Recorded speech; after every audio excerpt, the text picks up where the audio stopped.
This is Bob, Groz and Tom. Powered through the Alaska Airlines Studio and streaming nationwide on the 710 Sports app and 710sports.com.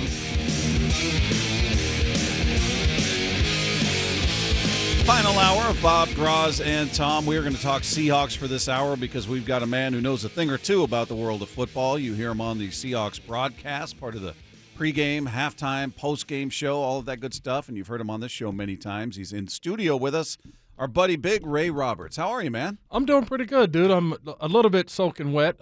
Just finished a press conference for the Special Olympic USA Games that are going to be here this summer. We're going to take over the University of Washington campus as our Olympic Village, and opening ceremonies are July 1st, closing ceremonies are July 6th. It'll be the largest sporting event ever in the city of Seattle, or in a long time. Nice. I guess. Maybe Probably since the Goodwill Games. Probably, yeah. And it's the largest Special Olympics venue ever because they've always done it, and they've never done it in a big metropolitan area. That's great. So what, were they holding the press conference outdoors? Yes, they were. I don't know if they no canopies. Didn't have the canopy. Like everything was soaking wet. The mics, Wow. the podium, like the guys trying to hold the paper to announce the teams. The paper's all falling apart. But hey, that's Seattle, though, right? We live it and breathe it and play in it and the whole nine. Well, that's awesome. We'll remind everybody of that before we let you get out Absolutely. of here. But let's get your reaction to what's happened. You know, you lose your offensive coordinator, you lose your assistant head coach, offensive line coach, and run game coordinator, I guess, in Tom Cable. What was your reaction? Surprised? It needed to happen? Too much? What did you think? Well, I was surprised that Bevel was gone so fast. I didn't think he would be like the first dude to go. But I do, as this season in particular went on, it just seemed like there was a disconnect between the quarterback, the play caller, and then the actual skill set that you had on the field. And then in the back of my mind, I just felt like Tom Cable was gonna be fired or move on or something because there's just been too much around the offensive line's inability to get things done, and at some point that has to fall on coaching. Like when I look around the league and I look at these different offensive lines that are doing different things, their talent isn't much different than what we have. Like, sure, the Cowboys can be an exception, but they have their challenges too. And so then I go, well, then why can't these dudes get it done? And to me, a lot of it is, and I'll say Tom Cable is a good offensive line coach. Is he the guru? I don't think so. Not the way that he's been built. The way people talk about him right. is like he's done these huge things his entire career. Right. I don't think he's that dude. But is he worthy of being offensive line coach in the NFL? Absolutely. But I don't think that what he was teaching was being internalized by what the guys are doing, and I don't think that it was using the talent. It wasn't maximizing their abilities. It wasn't putting them in a position to be successful. Ray, how much do you think zone blocking might be becoming a thing of the past in the NFL? Well, Groz, that was the one thing that I talked about early in the season because the way the Seahawks run zone offense, there's no other thing for linebackers or defenders to read. Once you take a step to the right and Russell puts the ball out, it's going to be a run. And they know exactly where it's going, and they can come right downhill and play and defend it. When you look at some of the stuff that like Kansas City was doing, where they have different motions in the backfield, and then they run the zone with it. So you have more things to look and read. If you look at what was the other team I was going to say? Man, I can't think of it. Like Minnesota, Atlanta, like all those teams have a lot of movement. The Houston Texans, when they came here, like the stuff they were doing in the backfield, I don't know how, as a linebacker, you could determine if they were going to run it, pass it, if it was going to be reversed, if it was going to be the fly sweep. Then all of a sudden it was a zone, just a normal zone blocking scheme, and they were gaining yards that way. They were also creating chaos in the backfield, throwing the ball down the field. There was just no creativity in how they were putting the run game together for the Seattle Seahawks. Do you think that Cable might have liked to have been more creative, or just with the guys he had, he didn't feel like he could do that? Like he needed to keep it basic for some of them. But see, that's where I think we might differ, right? Because when I look at just some of the skills and the talent that the actual players have, they're capable of doing other things. You think they're equal to most? Yeah, because like for me, I'm a Germain Ifedi fan. I was a first round draft pick. I got a lot of penalties. I had a lot of penalties, false starts. That was my thing. But when I look at him, and he's always in a kind of a retreating mode, that doesn't maximize his athletic ability. He's much more athletic than what he's been able to show. I think he's more. If I always thought he was more of a poor man's Eric Williams, who was a right tackle for the Dallas Cowboys for a long time. Just a dude that when you finish a game, he has beaten the hell out of you. You've been in a freaking bar fight. And he wasn't the most athletic dude. He wasn't the most technically sound dude, but he had this way of just beating the hell out of people. And I think Ifedi has some of that in him, but I don't think they've maximized his skill set with the techniques that they've taught him. Let's talk about Ifedi, because I've asked a lot of people, including you. We've sat there during training camp, and I've been firing questions at you and anybody else who's played the game about him. The consensus seems to be that he's just not – his feet aren't quick enough to be a tackle, and that's why he's getting a lot of these penalties, because he's trying to reach and get a jump on the guys who are beating him around the edge. If that's true to everybody, or if that's obvious to everybody, and I don't know if you feel that way, shouldn't he be inside? Shouldn't he be a guard? Well, see, here's the thing with me, Tom, Bob, is that they keep – when he does pass protection, he does the same angle, the same set every single time. And if you're a defensive lineman, you can game plan that. You can set up every move you have, because you know that every single drop back pass, he's going to go to the same exact spot every single time. So then the offense, as a lineman, you're not dictating to the defense at all in that situation. They're dictating to you, because now you have to react to what they're going to do. I think that it would be better to give him more tools in his toolbox so that he can go after dudes a little sooner. They can get to the intersect point a lot faster, so that now the defense has to decide, like, man, is he going to short set me, or is he going to deep set, or is it going to look like a run block? Is like all those different things. When I played with the Seattle Seahawks, I got drafted by Hudson Houck, and Hudson Houck was a big Jackie Slater fan, and Jackie Slater had that kick step that was really popular, and so that's what he taught me to do. But for me, like, I was a more aggressive dude, and that put me in a more passive situation. And so then I had trouble blocking guys around the edge. When Howard Mudd came, Howard said, man, like, you have quick feet and long arms. Why aren't you attacking the dudes a lot sooner? I'm like, well, this is what they've told me to do, to sit back, kick back every time. Well, then Howard was like, well, this is what I want you to do. And you can start to pick and choose when you use these different techniques. Because now the defense has to go, like, if you look at Anthony Munoz, you look at Tony Baselli, you look at Jonathan Ogden, like all the dudes that are great offensive linemen, and I'm not saying that's what Ifedi is, they have different tools in their toolbox.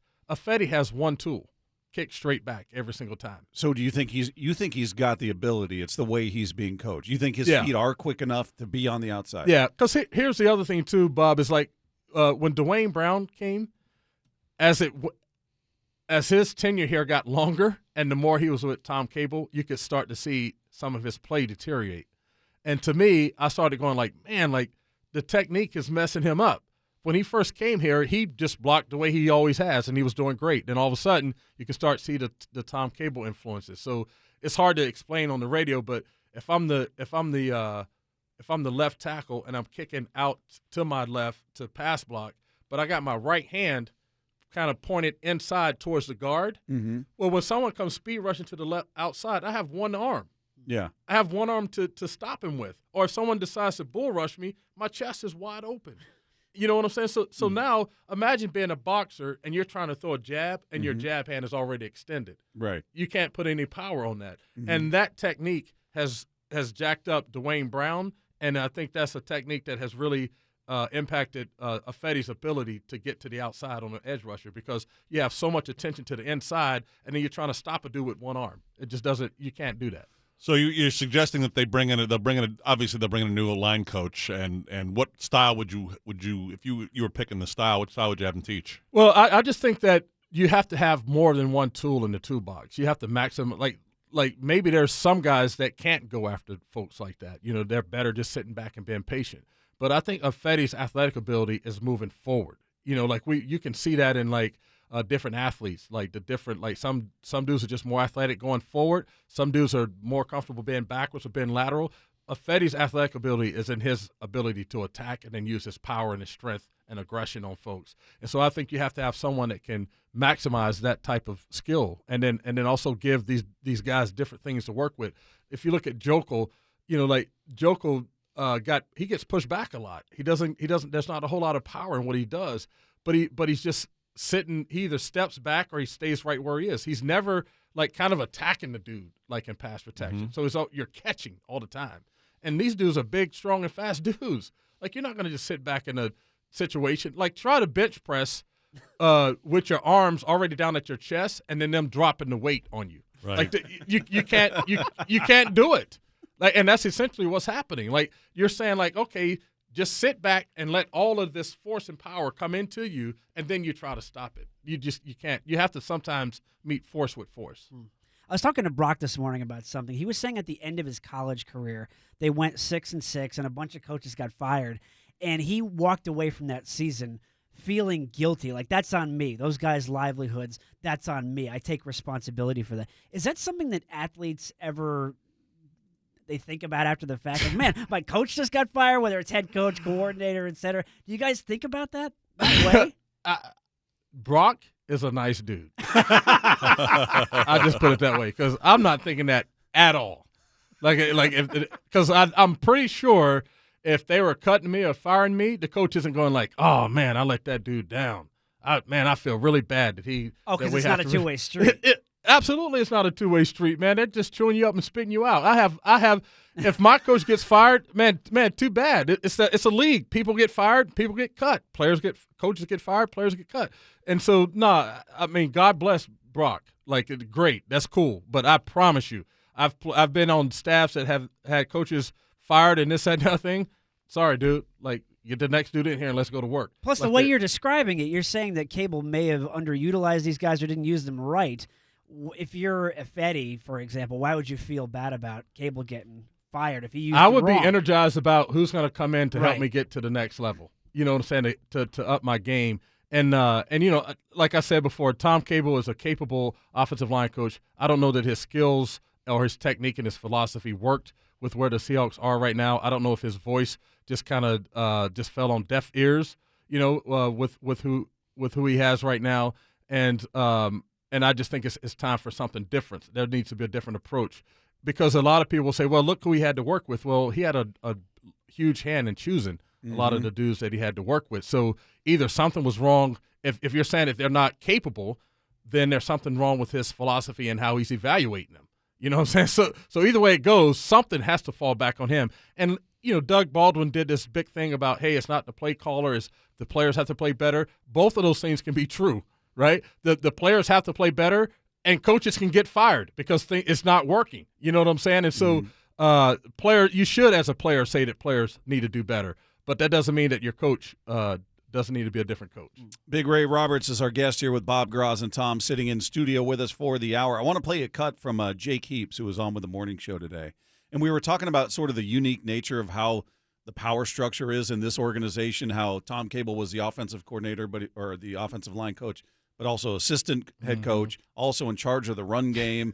And here's Darrell Bevel, who's not doing anything with the run. He's the passing guy calling play. It's a very unique setup, and here's Jake Heaps talking about it. Sometimes it can get tricky, especially with, Cable being the assistant head coach, being as vocal as they were about, how great he was in the run game and all that, and then having Bevel be the overall offensive coordinator. So basically what it came down to was when the run game install would happen, Coach Cable would take care of it, and then the pass game install, Coach Bevel would take care of it.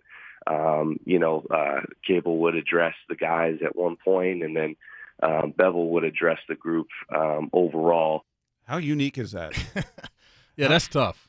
Because Bevel got blamed for running plays that didn't work, or who was playing, why would you give it to him? Why would you run this route? Why any of that?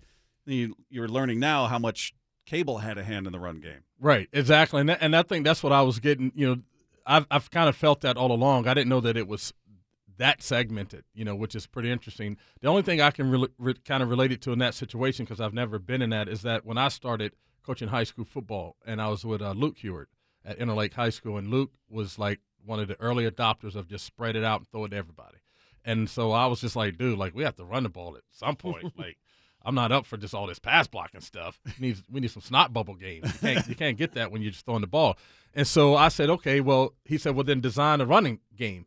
And so I said, okay, well, with these sets, we can't run traditional stuff that I like, that I've grew up learning. So I adjusted what I did to what that fit the philosophy of what Luke did, so that everything was seamless. And so during the game, if Luke's calling the plays and I'm watching the defense, and I may just hint like, hey, like maybe we should try this play right here. But he can call it if he wants, but it was all in rhythm with what the offense was. And sometimes the Seahawks offense seemed like it was a buffet line. Like you're just going to go, let me put some of this on my plate and see if it works. That didn't work. Let me go back and get some of the rice. Don't like the rice. Let me, it just, there was never any rhythm to it. There were times where they're talking about, hey, we're going to be physical. Then they come out and one back and, a spread offense. You're like, well, I thought you wanted to establish this physicality of the team. You can't do that in pass sets, those kinds of things. So there was always seemed like a disconnect. And hearing what Jake had to say kind of speaks more to how that segmentation can get disjointed and really interrupt and people. I don't think, and that is unique, right? It's we were super talking unique. about we don't know the dynamics of every coaching staff and who's got what responsibility, but it sounded very unique that they split up the offensive duties between these two guys. Yeah, but and then as a player, you're trying to decide like, well, then who is the top dog? And I know every player is going to be like, well, we just do with this guy, we respect him for this, and they're going to say all the locker room talk, and you're not getting anything out of it, but it's just like having two quarterbacks.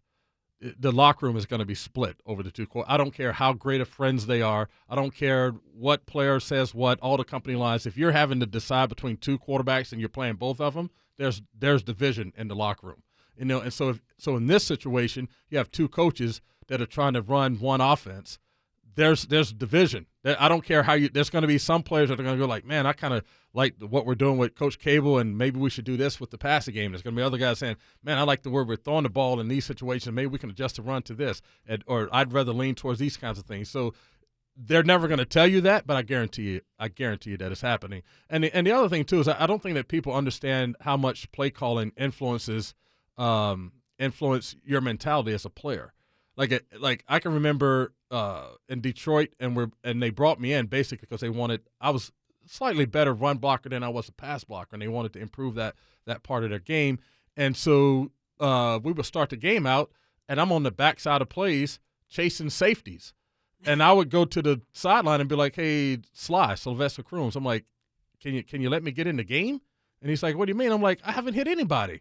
Like it's like I want to hit somebody. I need my face mask to rattle a little bit. Like I need something. Like I can't just be on the backside chasing these little dudes all day." And so play calling really does impact your mentality going into the game. Like if you want me to get out there and smash people, then call a play to let me go smash somebody. Let me get myself into a rhythm. Let me get myself into that mentality to go do that. You can't say that and then run a bunch of draw plays. You can't say that and then throw the ball 4 out of the first 4 plays of the game or the first 5 or 6 plays of the game, because then your whole mentality is just not even locked in to then all of a sudden, hey, let's go pound them and grind. It just doesn't work like that sometimes. So one of the other things that they're saying that one of the reasons why the changes were made because they need to reach Russell Wilson better, need to communicate better with Russell Wilson. Did you see in that watching the Seahawks? The thing that I never really paid a whole lot of attention to because Russell does his thing the way he does it is that I was listening to Brock and Salk earlier this week, and they were talking about having Russell needs to kind of put his foot down a little bit more and don't let Doug and other people be the voice of the offense or be the guys that are telling him to kind of get going.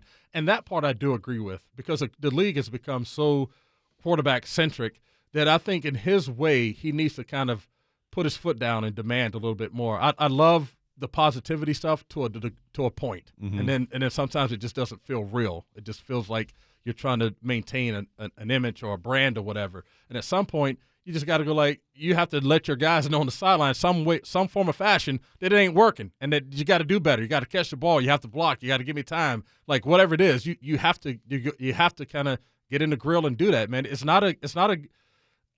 This nice guys survive in this game, but it's not a nice guy league, man. Right. It's a freaking meat eater league. Yeah, and it's an alpha dog kind of a deal, and sometimes the super positive thing only goes so far, and then you just got to get up and someone snatch and get it done. And I think I don't know if Russell Wilson has that in him, but his version of that has to happen.